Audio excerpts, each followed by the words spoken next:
Hello, Philadelphia! I'm Bruce Buffer. It's time for the Anthony Gorgano Show! Good morning, everybody. Happy Thursday. That's right, Thursday, across the Delaware Valley.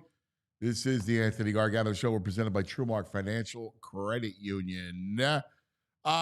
Big story today, obviously, the Lizard. The Lizard gets right. Luzardo yesterday, they caught something. And not for nothing. Great work by the Phillies here to catch what Luzardo was doing. He was dropping his glove when he was throwing his off-speed pitch.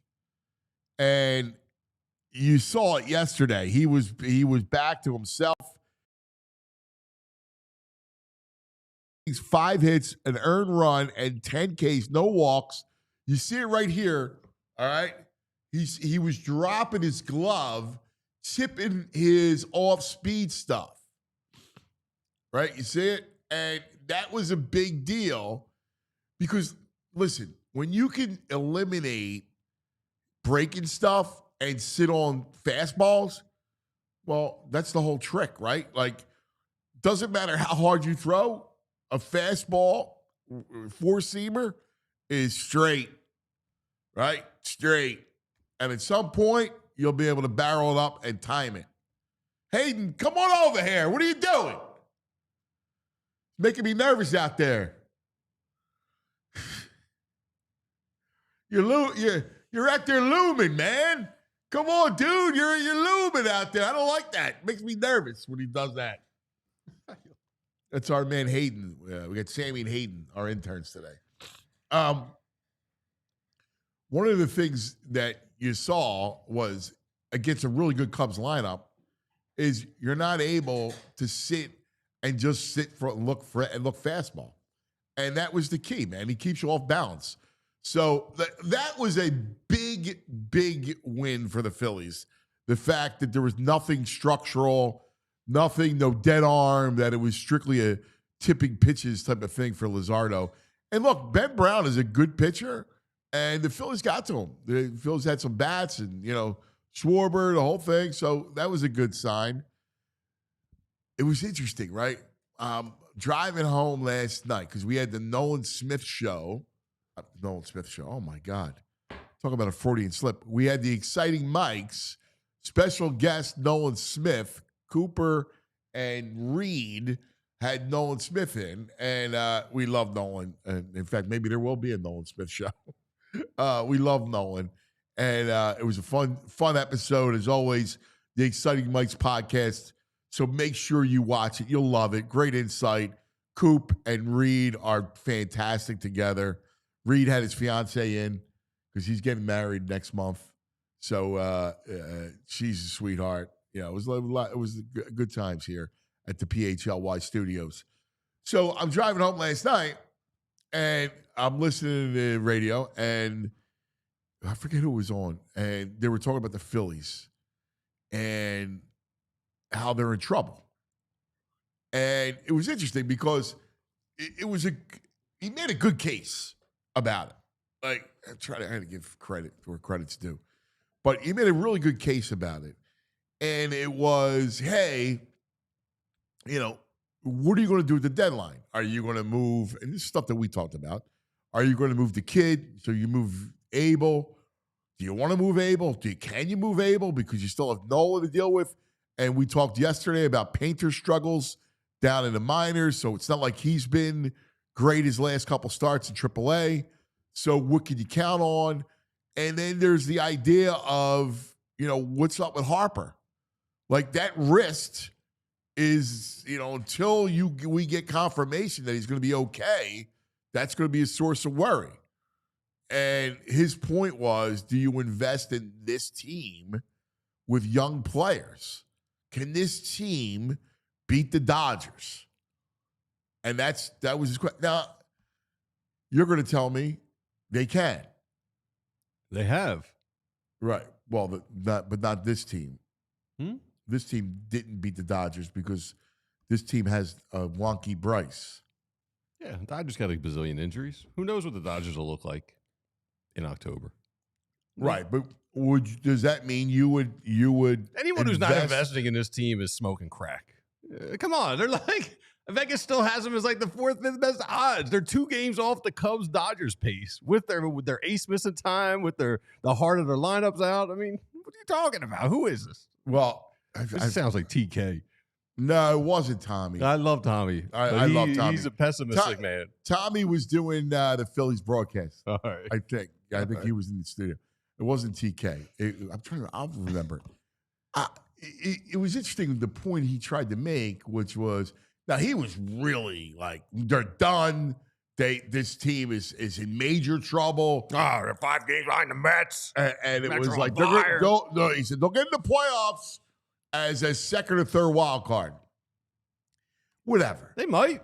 Whatever. My concern is, and really the conundrum is, do you move, or like who are you moving?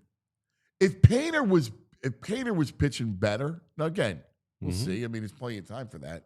But I expected this. The alarming number for Painter was the strikeouts. Yeah, strikeouts per innings. I always look at strikeout per innings because that'll give you a degree of how good your stuff is.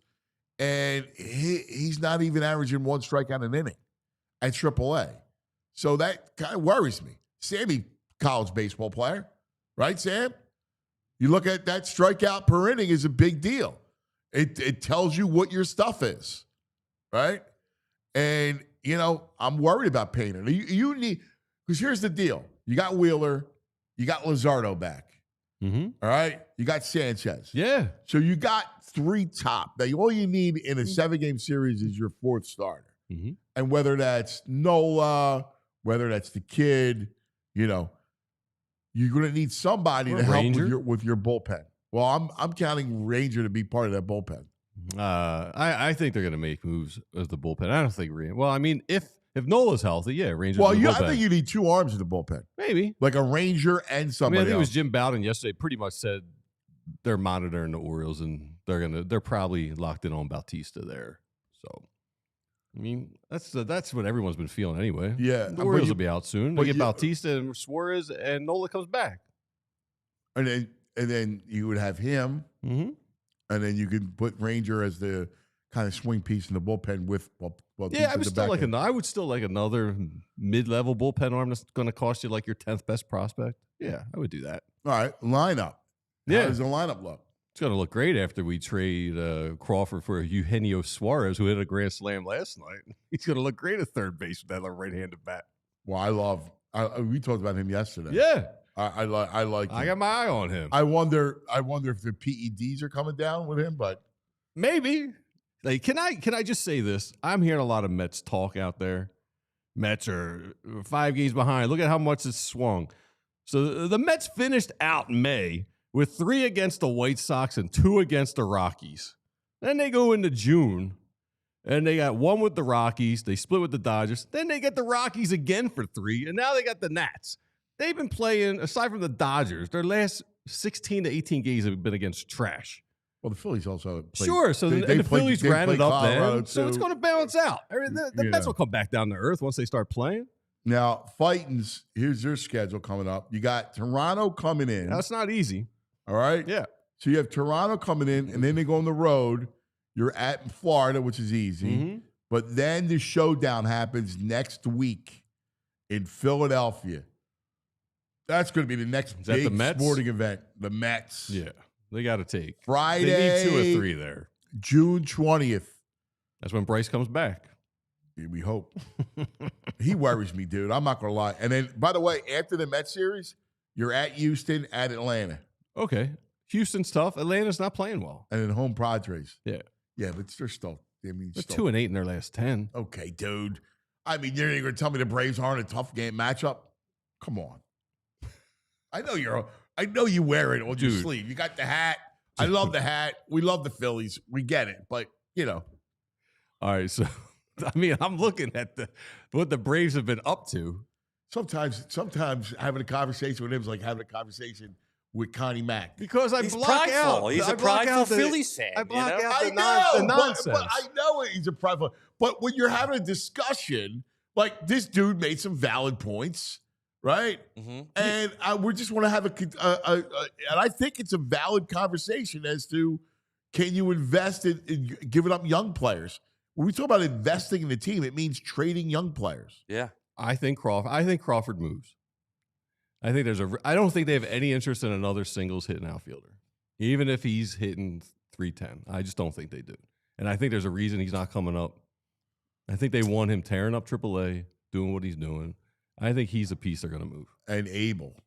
But probably able. But a team like the Diamondbacks who desperately need pitching, you think they're going to take somebody like Crawford? No, they're not. Where they already have Corbin Carroll playing center field, so they're not going to take. They're going to take Crawford. pitching They'll from take us. Abel. They need They'll pitching. take Abel. Yeah. Take Abel. You throw in a Griff McGarry. They got a couple arms. Throw in. Yeah. I love the old Philadelphia just give them everybody. But can I just get it's back? the two kids saying throw in the Philadelphia throw in. Talking about Let's throw in there Warren Brewster. I'm not asking for Ken Griffey Jr. prime. I'm asking for Suarez, who's like 37 and on the last year of a contract. He's not 37. So can we talk about these Braves here? Oh my God! They get we swept can't by the Diamondbacks stink right now. They got swept. They got swept by the Giants. I mean, they're not playing good baseball. They're not a good team right now. Okay. I don't know what's going on. They're still a tough out, though. It's not like it's an easy chalk up that win. Point. You're such a listen, Mr. Corduroy Hat. I get it. I get it. You're a Phillies fan. Just have a conversation. I'm having a conversation. I don't agree that the Braves are a tough matchup right now. Okay. They're a division team with proven players. Acuna is back, and Riley and Olsen. Come on, dude. You're going to tell me that they're not a tough out?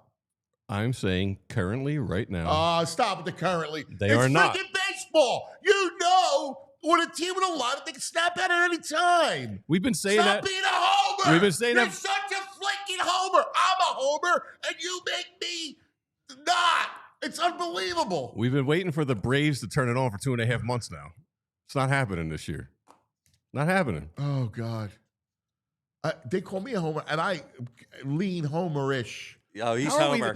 He's Homer. He's a freaking Homer Simpson. He is. He's a human Schwarber. Yeah, how are we not even mentioning the Bohm? Bohm's back, baby. It's like Bohm Day yesterday. All right. You know what Bohm's hitting in his last 31 games? 333. Let's go, Bohmer. I'm a homer for Bohmer. I am too. I root for Bohm. I'll be honest with you. I've always rooted for Bohm. Yeah. He needs to have power. That's the problem. He's got to have more power. Yeah. I mean, this lineup needs power. You have one power hitter. That's it. Well, Bryce is out. Well, yeah, we could use a little more pop out of Trey. I mean, listen, Trey's doing his job. You need more out of Castellanos. You need more run production out of him. You need more run production out of Bohm. Like Bohm there has to be home runs elsewhere. Apparently, JT's only had a timing issue. Tauber said he's fixed it. 5 of 9, ready to go. The Harper injury is going to be a problem. Game. When they got after a night I had a long day yesterday. It was a great game yesterday. Right, long day, pounding on the Cubbies, and sometimes dealing with him in the morning is tough. You're all fired up. Rough night's sleep. You got a hickory barbecue chips flowing through you right now. You're fired up. No, I just want a conversation. Edgy. I'm not fired up. I was looking for a conversation, not a cheerleader band. Listen, I'm telling you, they got issues with Harper.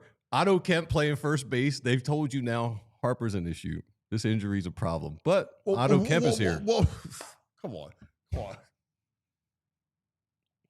You're 3 seconds from me bringing in Sammy to replace you to talk baseball. Dude, Sammy gave me a fist bump. He came in. He was like, Otto Kemp, baby, gave me a fist bump. Listen, the kid played college ball. I know. That's why he knows what he's talking about. He's a hell of a.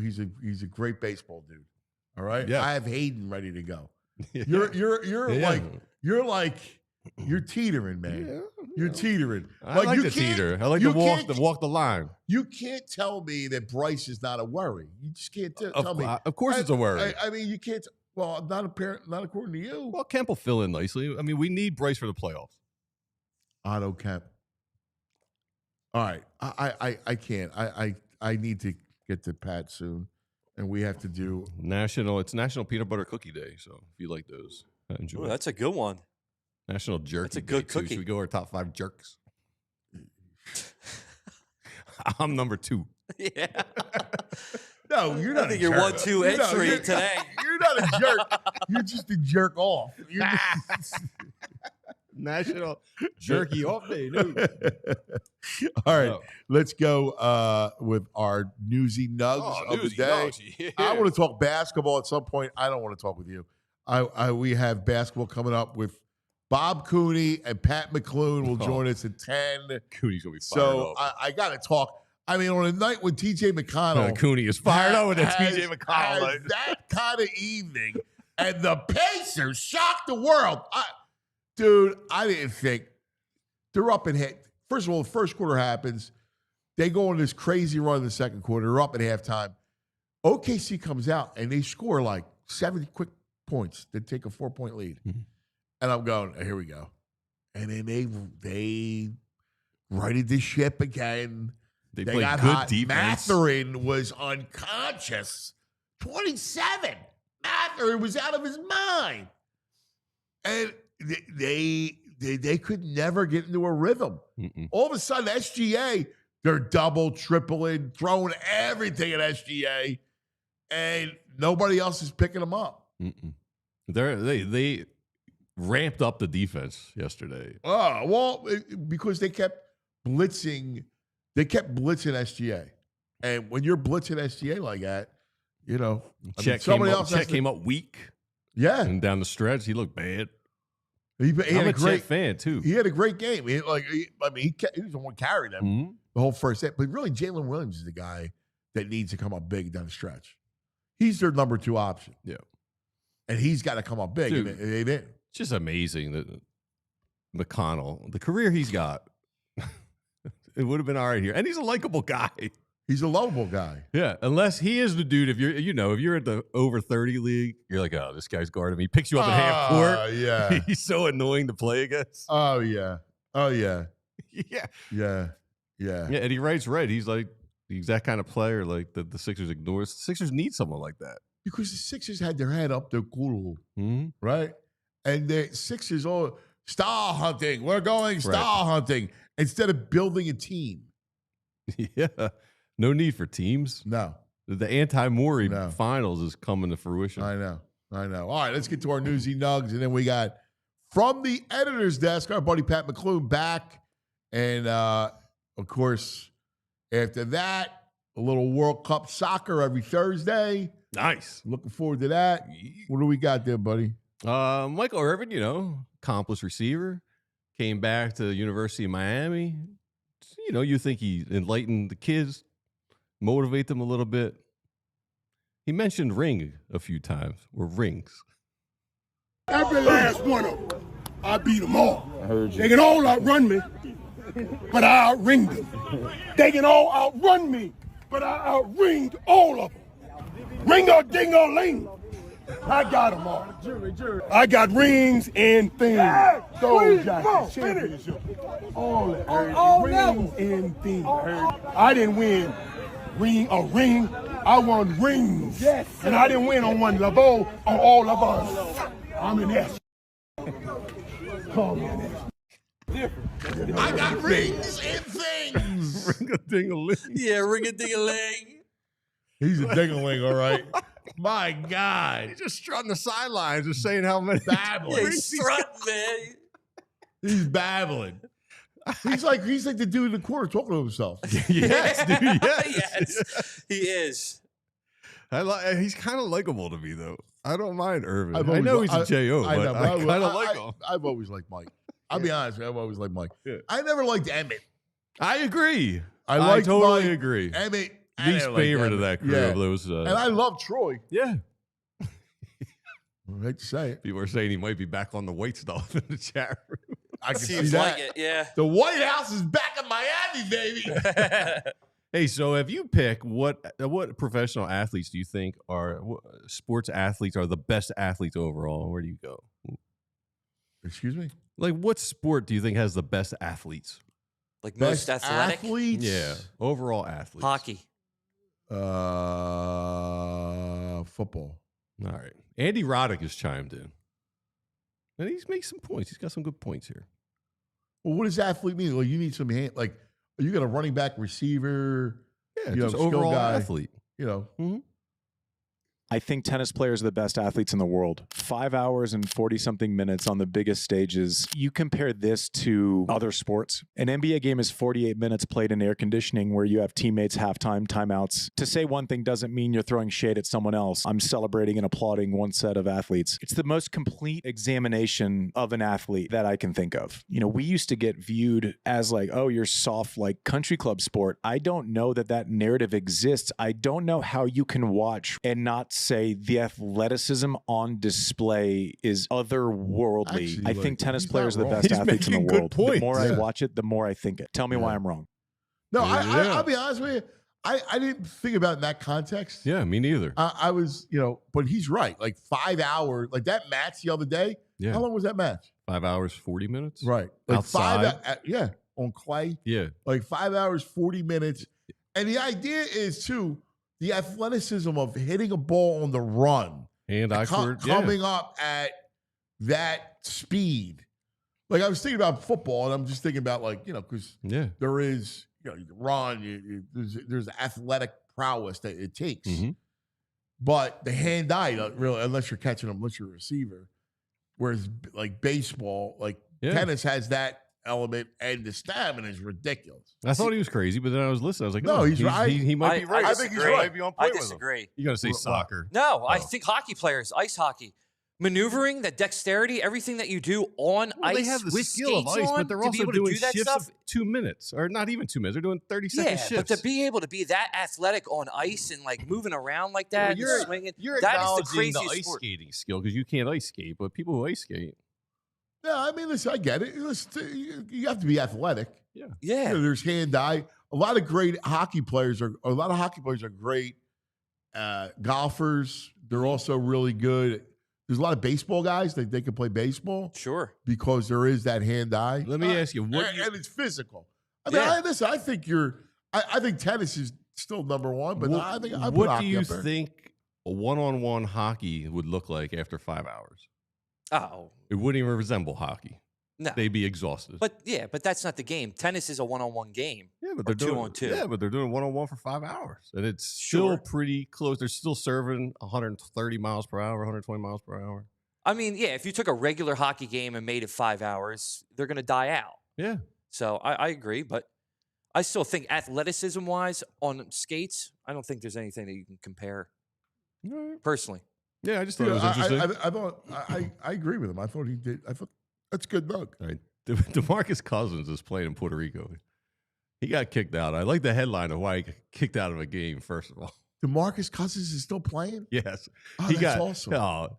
Fans were, when he got kicked out, fans were throwing stuff at him, but he basically got thrown out for scratching. He was scratching his junk and making a heckler sniff his hands. No, he wasn't. No, he wasn't. Yes, he was. What? And we have video. We have a video. What?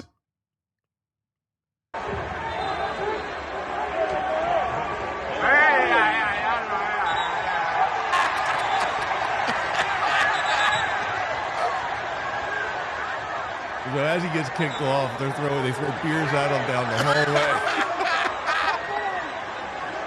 Oh my God, it's awesome! I never saw anything like that. Oh my God! He has just been suspended for the rest of the season. DeMarcus Cousins. That's the ultimate, like. Oh, man, Futz is saying he thinks Okafor might be in this league, too. No, is he really? I love Futz watching the Puerto Rican League, man. Yeah. It's a good ball, the Puerto Rican League. Yeah. Harbaugh's doing something out in San Diego. I think it's kind of cool. I think you'll like it. It's kind of a throwback to, college. He's having his players wear patches. If they have accomplishments, if they have a Chargers record, they get a Chargers lightning bolt patch. Oh, I love the patches. If they're all pro, if they have an NFL cool. record, it'll say NFL record. Oh, dude, I love the patch. Great idea, right? Will this continue on into the regular season, or is this? I don't just know a if they're allowed to do it off-season? during the regular season, but I think it's Love a the great patch. idea.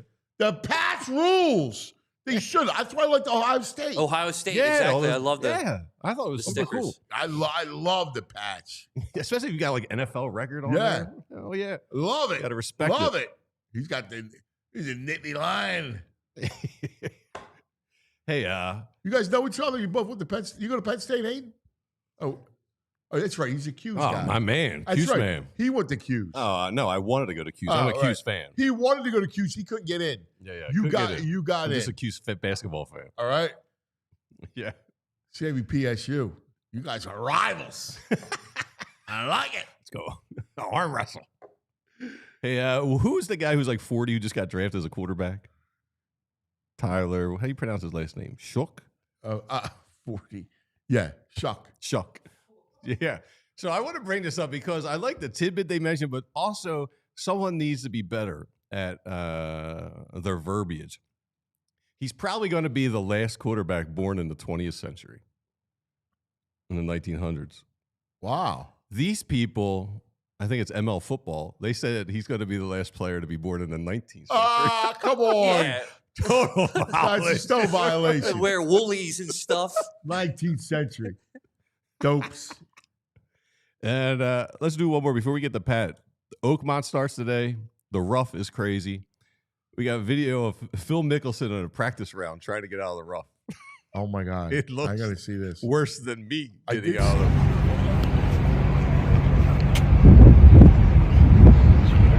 Did you just miss that one? Yeah. Yep. Oh, my God. Look at that. I don't even feel bad. I've done this. Oh, yeah. Yeah, we've all. But you're not Phil Mickelson.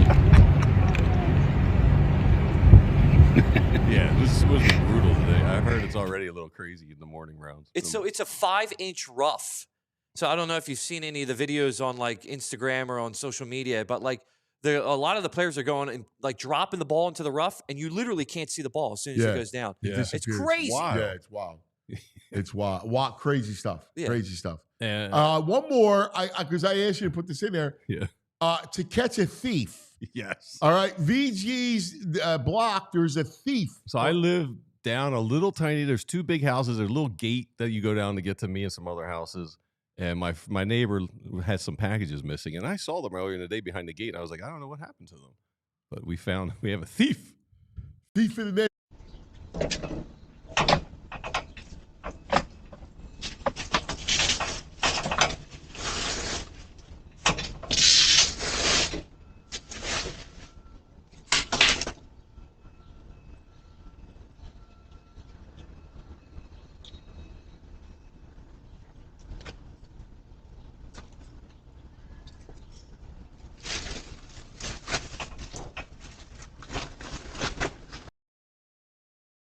I got a still of his face. I just want to put it all through the neighborhood on poles. Do it. Yeah, yeah. He needs a beating, that kid. Yeah. And by the way, what'd he get? A mankini? Yeah, my neighbor Allison had a What? tankini from Land's End. He got a tankini. Oh, Tig? I thought you said Which I think is mankini. I think it's a bikini with a tank top Yeah. area. I don't know. Yeah. She was like, he's gonna look great in my tankini. Yeah. That's great. You saw. See what you get? You Yeah. freaking thief, you rat. He needed bastard. something for the beach. Gotta have something for the beach. All right. Let's take care of some business. And then we got our all of our friends. We begin Pat. Miss Pat. Let's talk about Bet Park Sportsbook online casino app. Yeah, baby. Oh, yeah. All the fun stuff. Yesterday it hit the over He had Phillies and over, right? Brain hit the over yesterday. The Park Special. So check it out. We got hockey tonight. I don't know, dude. I'm struggling with this game. I kind of think Edmonton's toast after that game. I mean, they come back? melted down. What's the line? Yeah, see what the line is in that game because they melted down, man. I don't know how you come back from that kind of meltdown. I mean, you do have two of the greatest players in the world. Yes. And McDavid and Draisaitl. So, we'll see. Did you see the meltdown? They didn't go to the outside area of Edmonton often. Did you see the meltdown there? Oh, the fight, the brawl. Fights everywhere. Yeah. There's like 3 fights. It was like the end of the game. Yes. What was happening in Edmonton? Just brawls everywhere. Panthers are minus 157. It's a Panthers line, dude. That's no good. It'll be a blowout. No good. Oil. Anyway, checking all the stuff out. Baseball tomorrow, the big series in Toronto, the whole thing. You can bet it on the Bet Park Sportsbook online app. It's the best. All right. So check it out. Live dealer blackjack, roulette. You got craps. I mean, the whole thing, all the favorite slots. What do you got? There's a TED after party I want to try out. Dude, I'm trying to find out. There's a new cash eruption I saw last night. Oh, yeah? But it was a something else eruption. All right. I'm pretty stoked about it. You like the cash eruption? All the cash coming out? Who doesn't like a good cash eruption? Yeah, hey, that's fantastic. Yeah. So you can check it out. You get up to $1,000 casino bonus back if you're down the first 24 hours. You got to be 21. You got to be in PA, New Jersey, Michigan, Maryland. If you have a gambling problem, please call 1-800-GAMBLER. All right, summer's here. The sun, it's going to be 92 and sunny today. So really? Yeah, you got to put your SPF on, but you got to protect your eyes so you can see the world around you. And that's why we want to give a shout out to our friends at Shady Rays.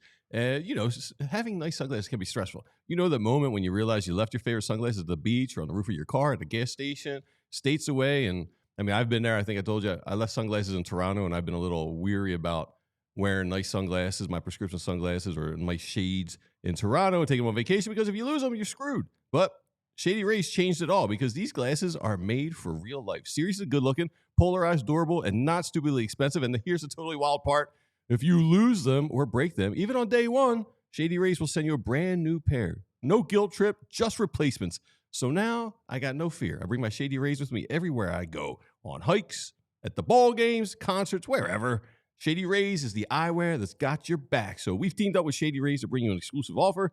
Head over to shadyrays.com and use the code PHLY for 35% off polarized sunglasses. 35% off polarized sunglasses for the code PHLY. And try for yourself the shades rated 5 stars by over 300,000 satisfied people. All right, I like it. All right, time now for the editor's desk.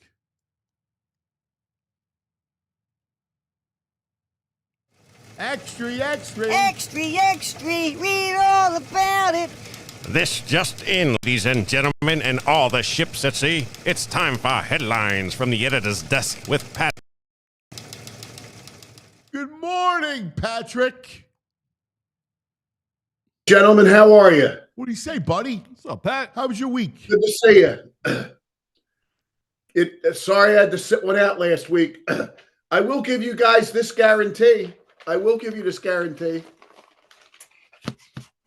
will be no tankinis stolen from any porches on my block in Havertown. Not a tankini crowd. Maybe something from Shady Rays. That'd be a nice item. I hope nobody picks that.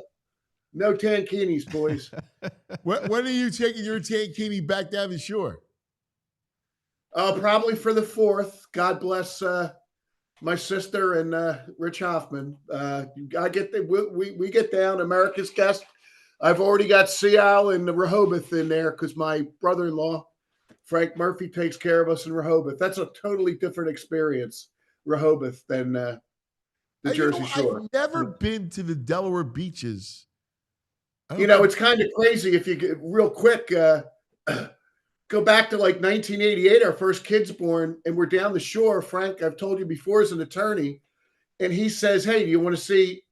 We're staying at a place of a partner. Do you want to see my new shore place? I'm thinking, oh my God. This is great. He's so nice. He's such a generous guy. This is beautiful. Because we'll have to take 2 cars. So we're at Avalon. I follow him. I say he bought in Stone Harbor. Keep driving. Oh, he must have got a deal in North Wildwood. That's nice. Good for him. Keep driving. I know Frank, I'm thinking there's no way he's in Wildwood proper. Driving. Here we go to the crest. Okay. We're in the crest. The crest, takes forever. Driving. Yeah. Oh, I like Cape May. It's nice and quaint. It's just going to be a longer drive. Anthony and VG, the next thing you know, I drive onto a boat. I'm like, what are we doing? What are you doing? What's going on here? I never even heard of the Cape May Luz ferry. Oh, We're my on the God. boat. We go over, and whatever. Here's what happened. In 1988, if you go back, all the needles were washing up on the beach in the Jersey Shore. And it freaked Frank and his wife out, and they were going to buy Jersey Shore. They went Rehoboth. It's a great place or whatever, but, the other thing that really strikes me is that when I'm down there the last 5 years, I always think how clean that beaches in Woodard are. So somebody's doing a great job there. But back in the day, the needles, and so now we know what this. I was just like you. It's not natural for me to know the Delaware beaches, Anthony. Yeah. But we're down there now a lot with Frank, his wife Nevi. It's much different, very interesting vibe. Yeah. What's the vibe? What makes it? It's not as crazy, hectic. It is a big. It kind of would blow away the South Jersey area in restaurants. The restaurant scene is really big shopping area. It is a very friendly to gay folks, so that they do there, and a lot of people from DC area. That's Right. what you get is people coming up from DC. Sure. So it's a lot different, but it's cool. It's a nice change of pace. And I've been to Bethany Beach in Yeah, Delaware. there's several of them down there. I would say that it feels. Correct me if I'm wrong. It feels a bit more mature in Delaware. I would agree with that. That's a good word. That's a good word. Not as And much Lewis like is down there, crazy Anthony. partying. You have a good time, but like you said, good breweries, good restaurants. A little upscale taste. Yeah, More tasteful. a little bit. Yeah, not to slight. There's some great restaurants at the Jersey Shore, but it's not. Oh yeah, there's as just crazy more of them party down vibe. there. Right. Right. Yeah, Right. and you'd like this, Anthony. The history in Lewis, Delaware is fascinating. There's a lot of Revolutionary War stuff going on there. And there is a big cannonball that was shot from the water and lodged into a building in Lewis, Delaware. It's a historic landmark. Last year, somebody managed to steal the cannonball. Wow. I mean, it had been there since the Revolutionary War. And somebody got the cannonball out of the wall. I believe they got it back, but yeah, a little segue in the Revolutionary War for you, Anthony, as we get going. I love stuff like that. Hey, Pat. Also, before you start, like you're the editor, so you bring this up. I just had this discussion on a podcast. Is it Luz or Lewis? I'm not 100% sure, VG. I believe it is Lewis. Okay. Yeah, we didn't. Yeah. No one knew either. I was with three other Yeah, people. No not one knew. 100% sure. Yeah. Maybe the chat can help. All right. So what do you say, Anthony? Should we get into a couple headlines? Please do, my brother. Please do. All right. The first one we're going to go NFL. And by the way, I think I heard the show on Monday where it was Brent Selleck days away from football. I think it's Freddie Mitchell or Vito Cab days away from football right now. You know what's amazing? The headline on the NFL is the home of Mr. Rogers. And while it makes sense to me that Fred Rogers educated and entertained a lot of children in this country from the great city of Pittsburgh, what is this Mr. Rogers doing as the Steelers quarterback? Just doesn't feel right, You have to have a feel for the game, Anthony. And this guy at the helm of the Steelers, not feeling it. How do you guys say It's it? funny. I'm looking at him, and yeah, it looks weird. How you doing? Good? Yeah, how's you been? Great. Got What am out I at like hearing? 10:15. That's not bad. Yeah. Can you hear that, Pat? They were nothing to my sound. What are we hearing? Okay.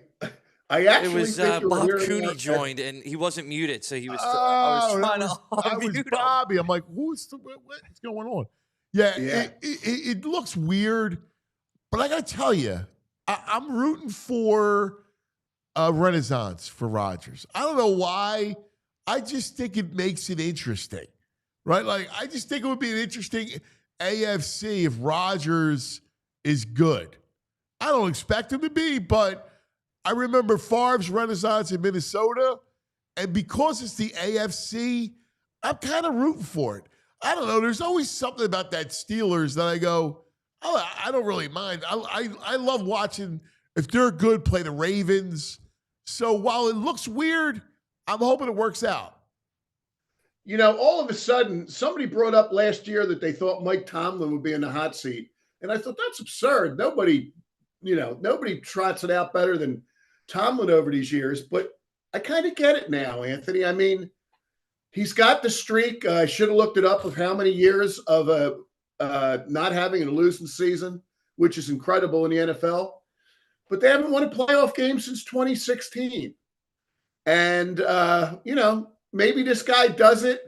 But I just think of the Steelers as Terry Bradshaw and Roethlisberger and Cordell Stewart. There's always like a sense of continuity and toughness about them. And, obviously this guy's only going to be a 1 or 2 year answer. And he just seems miscast, but you always looking for the spirit of competition and what makes it interesting. There's already 2 really good teams there with the Bengals and Ravens. And if the Steelers just get up a notch and make it 3 in that division, you got something. I feel bad for Kevin Stefanski being a Philly guy. I still think that the Browns, they got some pretty good personnel, but they just don't have it with the quarterback at all, right? No, and that's exactly it. But again, I mean, I hear you. I think it's a big year for them because they have the draft next year, and the quarterback class will be better. So, I'm thinking they're going to try to get their quarterback. Who's coming out in the early going that's a quarterback that you like, Anthony? You're always thinking quarterback. So it all depends on whether Arch decides to come out or not, right? Because Arch is now there's talk about him staying. What's funny? It'd be interesting. I love Aller, right? I love his skill set. He didn't have receivers last year, right? And I get, everybody's waiting. I love his arm, and I'm curious to see how he plays this year because I think he could be a first. He's already listed as one of the top prospects. I am too. It scares me how if you took his numbers in big games as opposed to regular games, it's something in the makeup. But he's a young guy, so I think there's a lot. It's not like he had all those receivers last year. You know what I mean? No, he had 0. And in a program that really stocks up or whatever, that was just a fatal flaw last year. I think they got one of the guys your friend McCord was throwing to from Syracuse last year is one of the guys they got coming in this year. So we'll see how they do. Yeah. All right. What's next? Moving on. Let's go NBA. And the headline there is Young, Fast, and Furious. And it's a great final. We were anticipating it with the 2 new teams or whatever, but this is a fabulous final, I think. And it just shows you how these teams are doing it, and they're doing it a lot different than the Sixers. When you look at that Thunder, the Thunder has 4 first-round draft picks this year, 11 through 2030 on that young cast. SGA's 26, Holmgren's 23, Dort's 26, Wallace is only 21, Williams is 24, and Indiana's kind of built the same way. Halliburton's 25, Mathurin's 22, Nebhard's 25, Nesmith's 24, Shepard's 21, Toppin's 27, Turner's still only 29. So Sixers got a long way to go. It's not just the Celtics. and it's not just the Knicks. I'm actually getting a chuckle about how the Knicks are going for their coach. That's been a lot of fun. They'll be calling Nick Nurse or Doc Rivers any day now. I know. I don't even know where to go with them. We got. I want you to stay on because we got Bob Cooney on. So I want to have I want to have a kind of editors meeting. All right. Yeah, I haven't talked to Bobby in 22 hours or so. So that would be fun. Yeah. I love it. But and that kind of rolls in a little bit that to the third one, Anthony, which is how many. This is a Sixers topic. How many two guards are too many? I kind of see this both ways. And we're going to be looking forward to the draft. I'll give you and VG early warning. Next week's bounce about category, because I try to have one in there we can argue. Next week's bounce about category is Sixers draft busts. No shortage there, boys. It's going to be a 4-hour show. We'll I mean, I love it. I don't know where to go, how to rank them. I mean, I know, but that's the thing. I will say the one thing I'm certain of, guys, is this. I like Ace Bailey a lot better at 6'10" than I do at 6'7.25". When he measured at 6'7", I'm like, oh, got to be kidding me. Right. Then you get into that whole wingspan thing. His wingspan's not good. Right. That's not good. And, after flag, it's just all two guards. And, the Sixers have some good guards, but they're all smallish two guards. It's Maxey. It's McCain. Yeah. I guess it's not a given they have Grimes back, but if they have Grimes back, another two guard. Now he's got size, McCain, but Grimes. Right. It's another two guard. But the argument Paul George is is really a 2, not even a 3. Right. Exactly. So it's just not lining up well for them. But the argument against it is the Villanova argument, and frankly, the Pacers argument. Jay Wright kind of popularized putting 4 guards out there and making it work. And, the Pacers, you could look out there and they might have Nesmith, Nebhard, Halliburton, and Mathurin on the floor. So I do know this, that whatever the Sixers come out with needs to be a really, really high-level athlete. And it does sound like Edgecombe checks a few of those boxes. Now, we love Harper. I'm not and I know Bobby loves Harper too. I don't know. I mean, Harper's just another one of those guys in my book. Yeah, I think he's the best player. I think he's at the highest ceiling. I think he's the best player after Flag. Sure does seem that way, but it's going to be interesting who emerges. There's nobody that just you or VG are saying are absolutes at this point, or there's somebody you love. I love Edgecombe. You can't love Edgecombe. Reports are going. I do love Edgecombe. You can't love him. I do love him. You can like him. He's not a love player. I love him because he doesn't have a huge ceiling. Oh, I think he's got a better floor than he does a ceiling. I think he comes in and you know what you're getting right away, which is serviceable, and he's got a huge ceiling. I don't think so. Yeah, I do. No, I think you're looking up. It's not. You ain't looking up at the watchtower. There's no ceiling. Well, he's not going to be a top 30 player of all time, maybe, but he's going to be a perennial all-star. All right, I'll skip over that. Hey, look, I'll tell you what. I'll take perennial all-star. Yeah. I'm certainly not seeing a perennial all-star. 30 perennial all-star. Could you make that assessment now? I said I think that could be a ceiling. Ridiculous. If he gets his shot together, and he already shoots like almost 80 from the free throw line. Like, what are you talking about? You speaking hyperbole this morning. Yeah. You don't watch enough Baylor games. All right, cuz. I'm Mr. Baylor.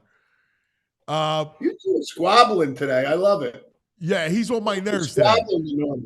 He's too over the top. It's been entertaining. I love it. I'm too over the top, and I think Edgecombe's got a high ceiling. You call him a perennial all-star. I said that. You watch the freaking game. I said He's that nowhere could close. be his ceiling. Get the hell out of here. All right, yeah. 6 foot athletic, 6'5" athletic guy who's got a hip. He can get a shot together. Yeah. You can't shoot. All right. Sure. We'll see.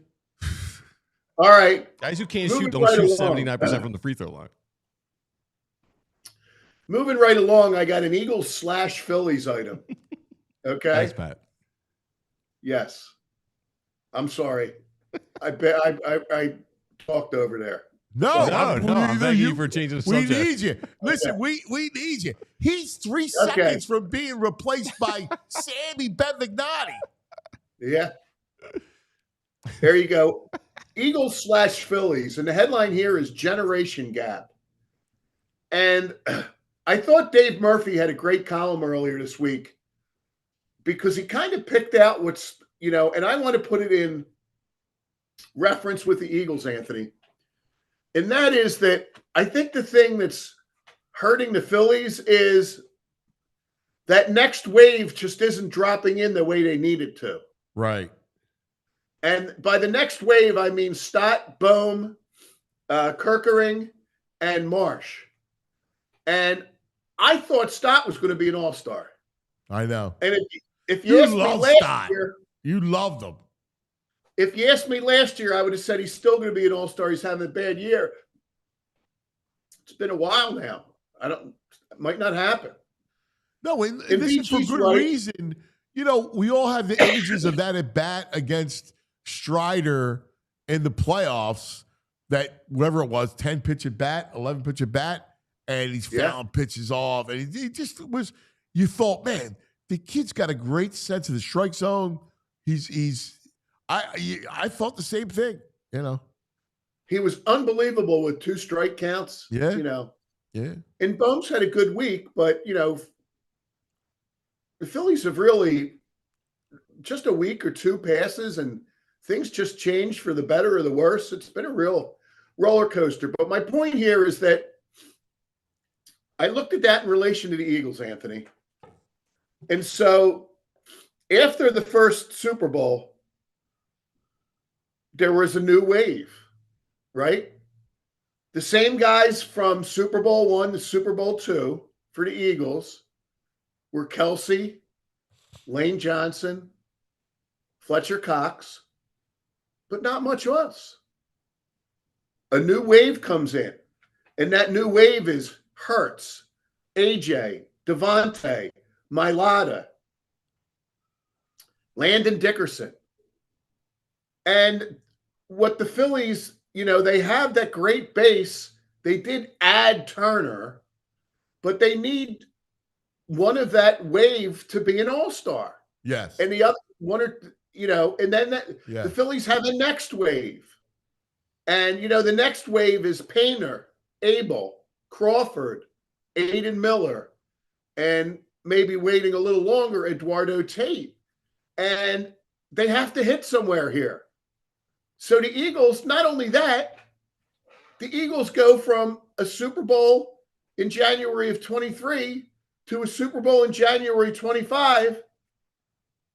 And who's back for the third? Hurts, Lane, Fletcher Cox, AJ, Sweat, Slay. They're all back for the third. But not Cox. I'm wrong about that. But new for the third, Saquon, Carter, Cam Jurgens. I mean, the Eagles are just coming in waves. And they're just backfilling. And they're getting better and better. And you can have an off season where you have to say goodbye to Kelsey and Fletcher Cox, and you can still dominate. You can say goodbye to Brandon Graham and still dominate. And the Phillies have been really good for a nice little chunk here, but until they start filling in some of their pieces, they run the risk of dropping out of it a little. All right. Isn't that similar to the last run of 07 to 11?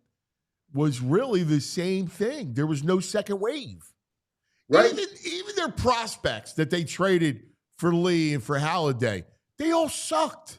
None of them did anything. Yeah. Yeah, exactly Kyle right. Dre What back. happened was Who's the kid, the They middle held on infielder, too went to the long. Indians? Everybody was, oh, don't trade him, don't trade him. JP Crawford. Oh, the pitcher? No. Carlos Carrasco? Who? Carlos Carrasco was a pitcher. Well, it was Carrasco, and he wound up having a decent career, but there was an infielder, there was a middle infielder everybody loved, the second baseman that everybody loved. He went to the Indians. Hernandez? Cesar Hernandez? No. Anyway. Yeah. David? Yeah, but no, your point is right on the money. The Phillies just held on for dear life from 2007 to 2011. And then when they looked in 2012, the cupboard was bare, you know?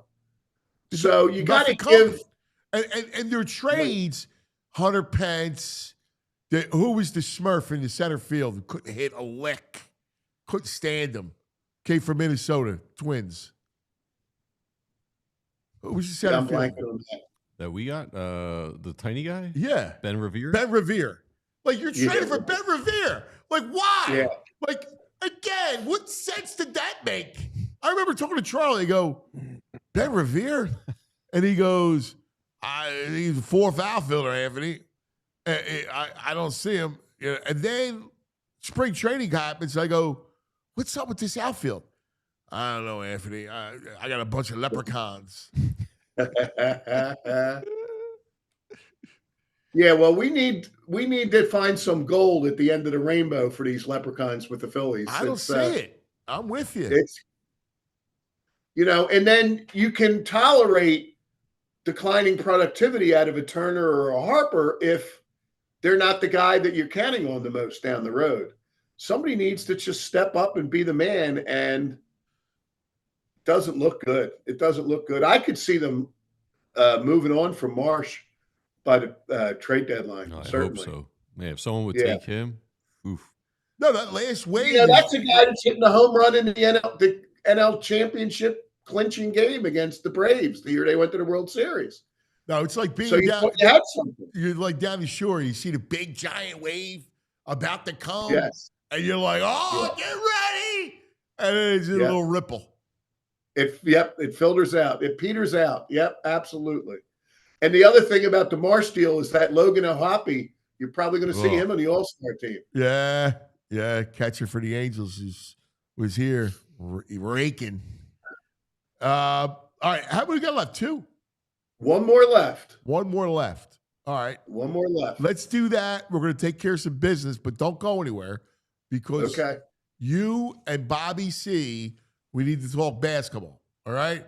And we need to talk about that TJ McConnell and talk about really the Pacers and what to expect. Okay. Sounds good. All right. What's our last one? Oh, I thought we were going to. Okay. No, the last one, because I aim to please, is Eagles, since that makes us happiest. It's our happy place. Thank you. That's right. It even makes me love VG. Yep. And our headline for that, boys, is a little Q&A after OTA. I have a couple questions to bounce off the boys. My boy. And there's your guy, and I'll make that question number one. What are they going to do with Cooper? I mean, you keep hearing them plugging him in different places. It felt to me like he was on the field every down.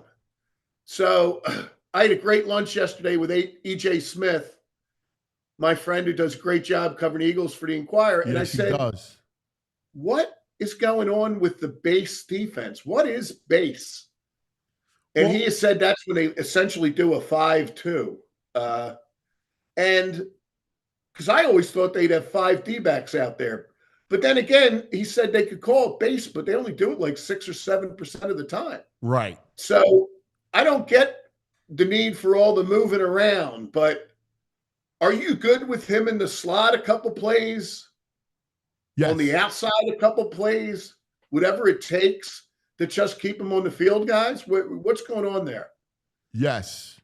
I like it. I think it's fine moving him around. I think he is the Swiss Army knife that you want, that is that important to be on the field at all times. So I like it. I have no issues with it. Now, interestingly, I was having a conversation this week about Cooper's future. and his future may be at safety. Really? Okay. The thinking being? Well, he just can do so much. He's like Dawkins, right? He can come up and give you run support. We know what kind of cover guy he is. The fact that he's so physical in the middle is such a valuable weapon. Like, I know there's a lot of talk about him being on the outside at times, but because I remember Spags telling me I would play that kid on the outside. The only problem is you miss his physicality in the middle of the field. And where in the middle of the field, he makes a difference. Right. Like, that kid is a huge, like, I know we talk about it. I love the kid, but that aside, when he came on in whatever it was, week 6, they were a different defense with him in the middle of the field.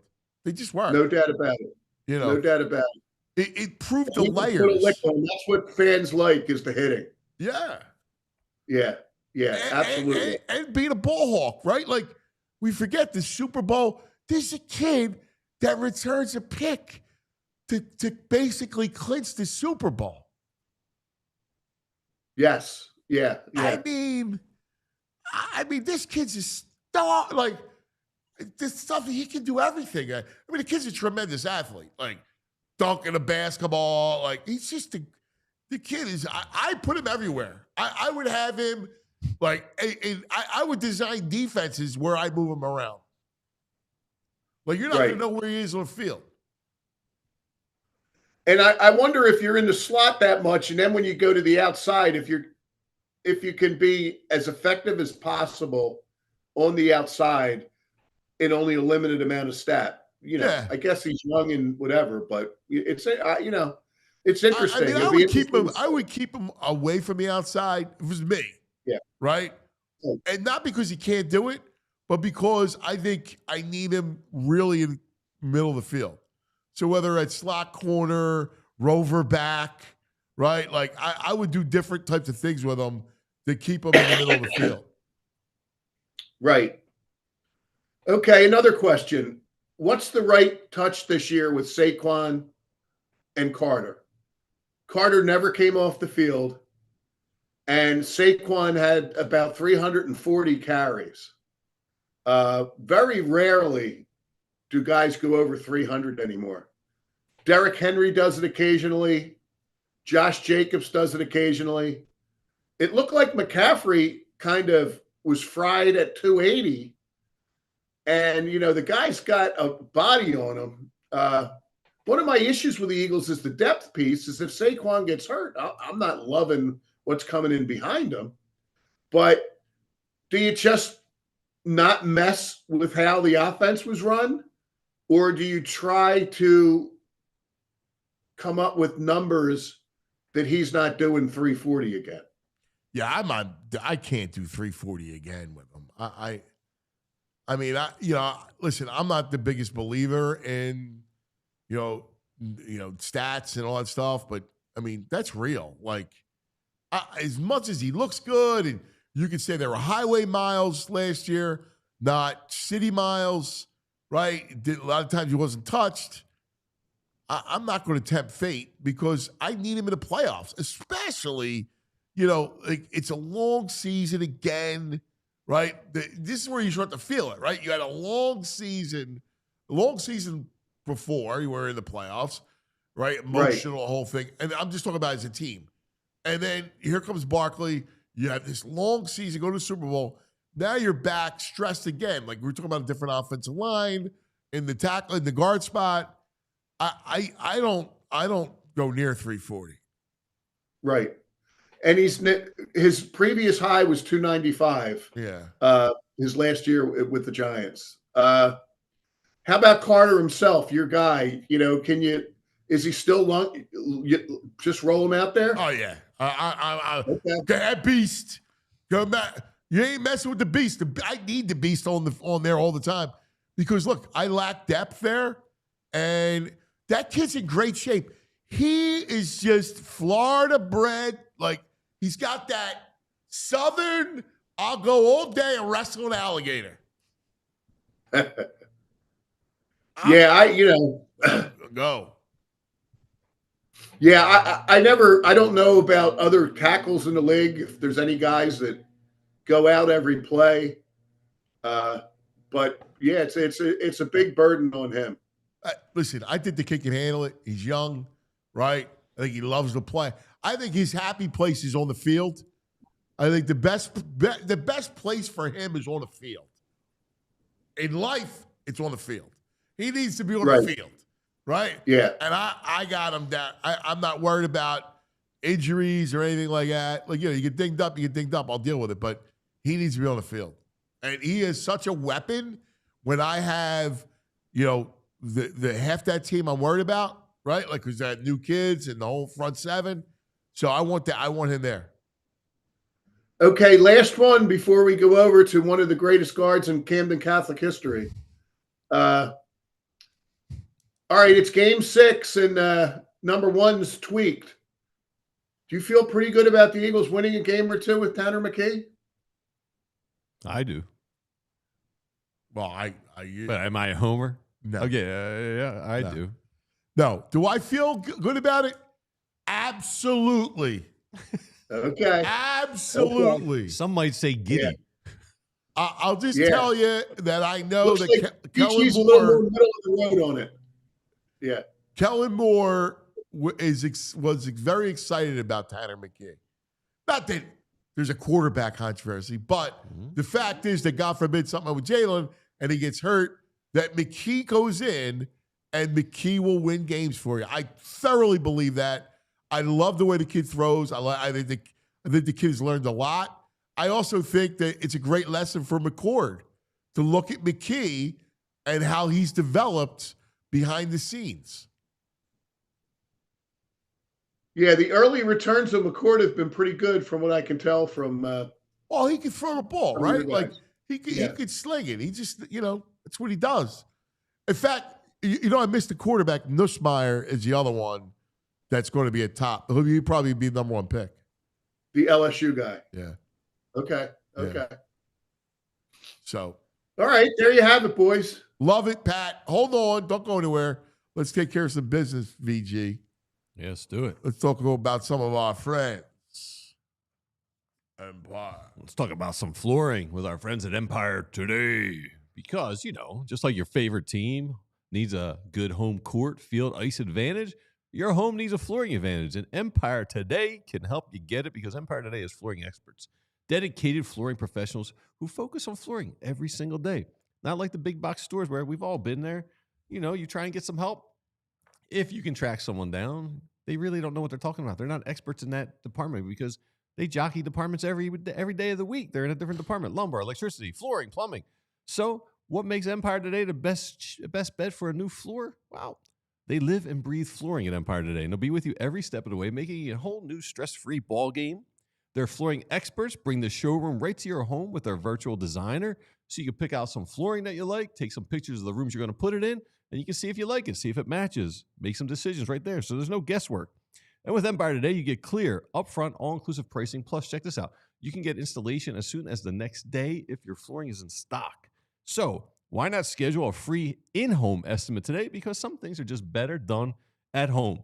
PHLY listeners can receive a $350 discount when using the promo code PHLY. That's $350 discount for using the promo code PHLY. And so what are you waiting for? Restrictions do apply. Visit Empire Today/PHLY for full details. Empire. Today. All right, let's talk about Parks Casino. Street Road, Ben Salem, Mecca of entertainment. Yeah, there he is. Hello, Bo Wolf.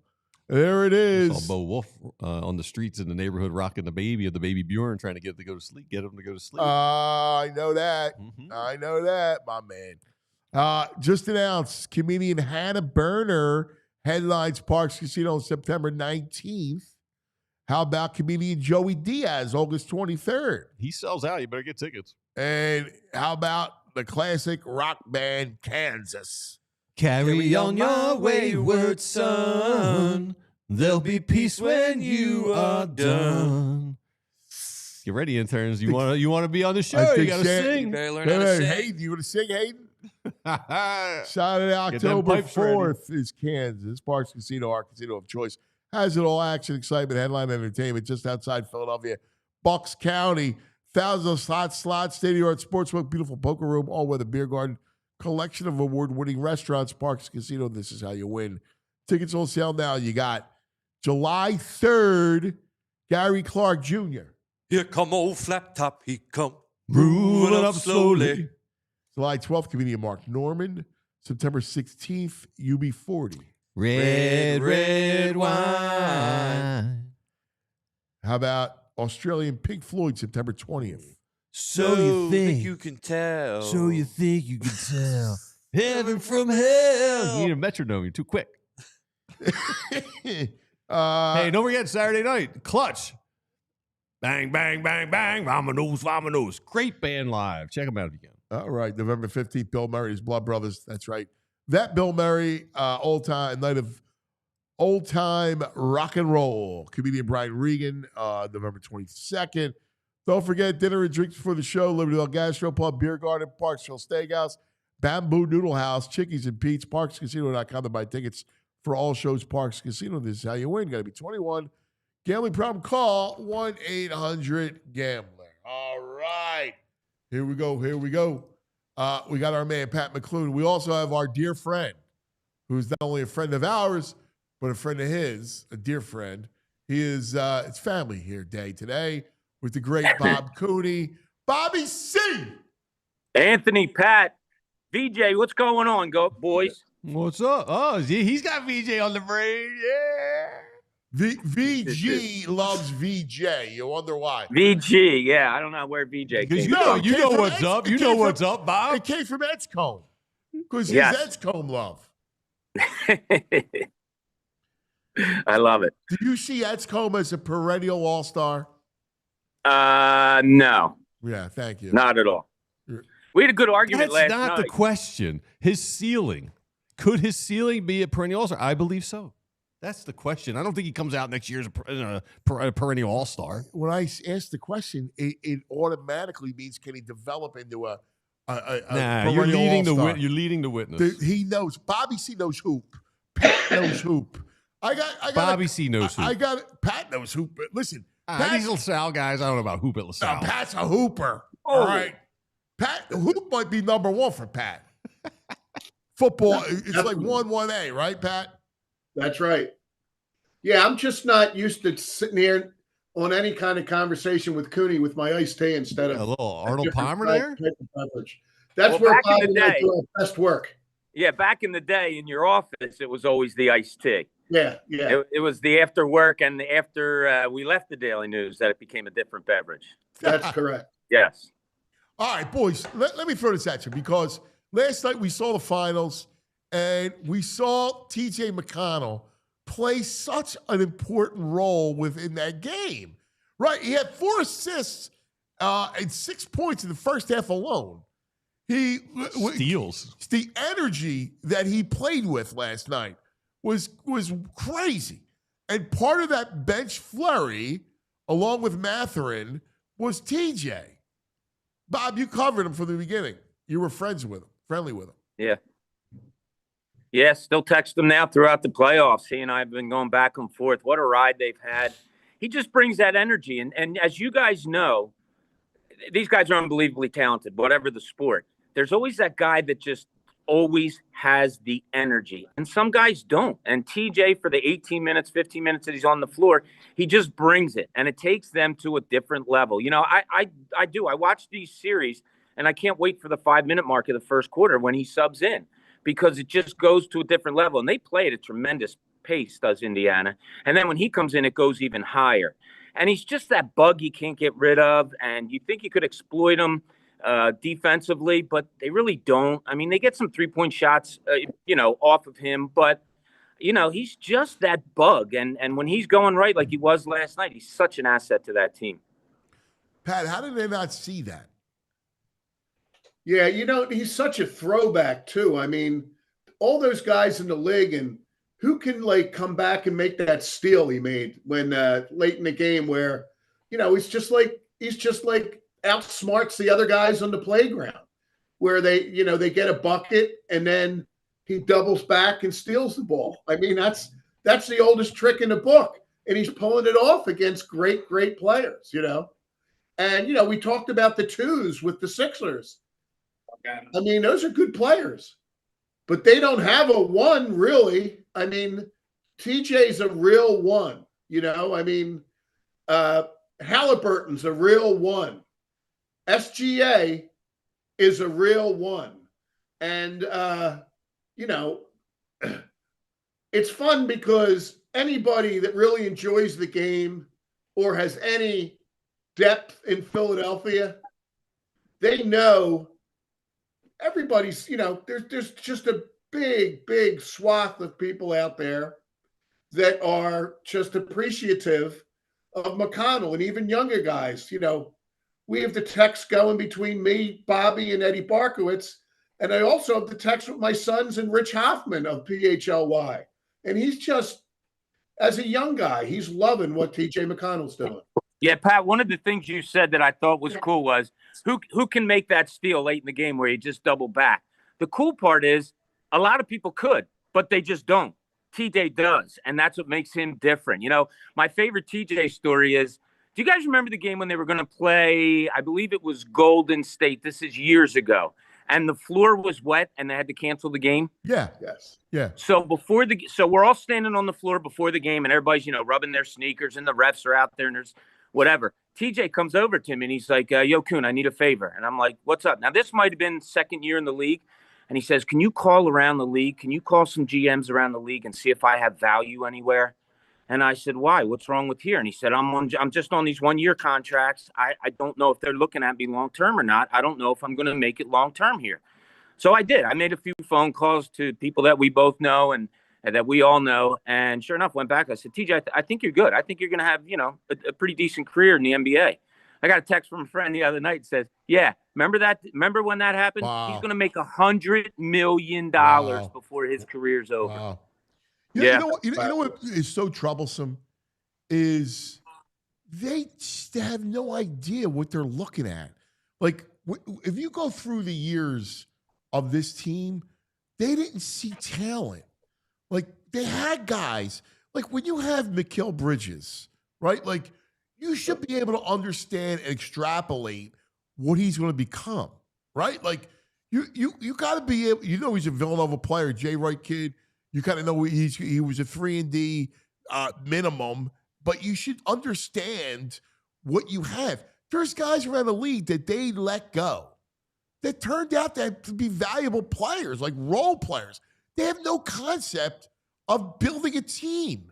That's what drives me nuts about this team, this whole franchise, is that year after year, they don't know what they're looking at. I don't think they understand talent and players. Who gets better when they come here? Nobody. Like Al Horford got worse. Yeah. And I still blame Brett Brown for that. I thought they could have made that work with he and Joel Embiid. They should have. Look at TJ McConnell. Look at Isaiah Joe out on the floor giving minutes. I mean, there is. You're right, Anthony. A plethora of guys. It's just they didn't have the patience or they didn't know how to rotate these guys and build them while still trying to win championships. They just never figured it out, and they haven't yet. They're what kills them, and this goes back to what you were saying, Pat, about how the second waves and everything else, development. Like what makes the Eagles great is they know how to develop talent. They know how to develop. Players develop under their coaches. We know about Stoutland, right? We understand. But it goes beyond just Stout, right? Like, they develop players. And the Sixers don't develop anybody. No, and your point about Bridges is right, if Bridges itself. But then you take the other way that the guy from Texas Tech that they traded Bridges for, I mean, God bless him. The poor kid had health issues, but what kind of possible ceiling could they have seen from him? They thought he was Kawhi Leonard. He was a 6'5" forward who couldn't shoot. What's going to help? They literally, I know they told you, Bob, because they told me he's Kawhi Leonard. You wait and see. He's going to be the next Kawhi Leonard. They use that comp for you? Oh, yeah. Yeah, definitely heard that. But Pat's right. 6'4", 6'5", big man, 6'4", 6'5" in the NBA. What are you doing? Mikal Bridges would have fit so perfectly there too. I just don't understand. And I think it's ownership that needs to wake up and go, all right, we are spending bad dollar after bad. Like, they're spending bad money, right? I mean, Morey is a disaster. Let's face it.